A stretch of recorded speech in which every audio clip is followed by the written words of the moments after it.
This is Water Cronkite speaking, taking you back more than 100 million years to the Mesozoic age.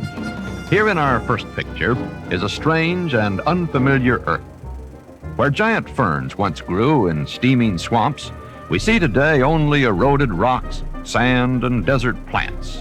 Where are the mighty dinosaurs? Perhaps one lies somewhere in these very rocks, waiting for us to discover it. We're at the beginning of one of the most exciting detective stories in history. We meet a leading dinosaur detective, or paleontologist, in number 2. Here we have traveled to the southwest and are in the wilderness of fossil country. Ahead of us are many days, even weeks, of searching for evidence of dinosaurs, evidence such as we see in number 3. This is what a fossil looks like. It is usually embedded in rock, as you can see here. There are all kinds of fossils, but we are after a dinosaur. Let us see what kind of detectives we make as we start out in picture 4 on our own dinosaur hunt. We see a member of our party walking out the fossil beds. Our geologists have found an outcropping of rock from the Mesozoic age, the age of dinosaurs, containing evidence of fossils. We'll follow it to find out how the rocks lie, hoping to find a dinosaur at the end of the trail. Ahead of us are many days, even weeks, of searching for evidence of dinosaurs, evidence such as we see in number 5. We find ourselves scrambling up a cliff, for we must go where the clues lead us, combining the courage and endurance of a mountain climber with the skills and patience of a prospector. It's hot and hard work. Who can blame us for thinking maybe it's time to head back to camp for a cool drink and a rest? But wait, what is that we just passed?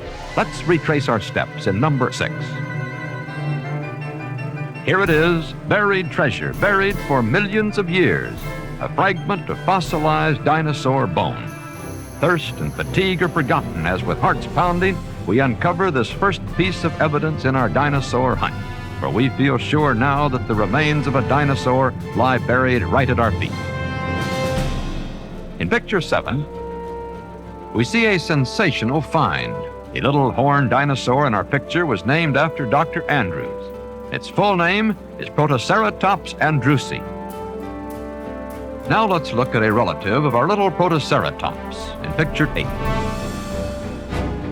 Here's the skeleton of a stegosaur, the so-called plated dinosaur found in Wyoming. Stegosaurs were walking fortresses, huge animals protected by thick skin, carrying a deadly 4-spiked weapon in the tail, and armored by the upright triangular plates we see here. It must have had few enemies in spite of its clumsiness. As well as being built like a tank, it could punch 4 holes at a time in the hide of its enemy with a swing of that powerful spiked tail. Note the tiny head, a body as big as an elephant, a brain the size of a walnut. Brawn, not brain, paid off in the dinosaur age. Move now to picture 9. The huge bone you see being excavated here proves that our hunt is even more successful than we had dared hope.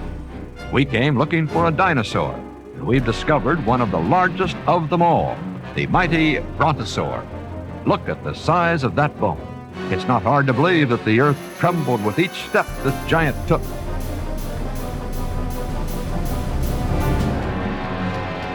Look at the stretch of that neck. In number 10, so far, we have seen only reptiles that walked. However, some of them flew, and one of the most impressive of these was the one we see here, the pteranodon. This giant flying machine, its wingspread is some 27 feet, lived 70 to 100 million years ago. It probably glided and soared as much as it flew. He sported an impressive sail on his back, indicated by the huge spines we see sticking up here. The reason for the sail is not definitely known. One theory has it that it was a protective device. Our final picture. We've learned a good deal as dinosaur detectives. We've seen how scientists have been able to reconstruct these giant creatures and their way of life. Man rules now where once the dinosaur was king. Before we dismiss the dinosaurs as failures because they became extinct, let us consider. We've been here, at the most, a few million years. The dinosaurs dominated the world for 120 million years. We've got a long, long way to go. It's a 100-million-year-old detective story that nobody will ever solve.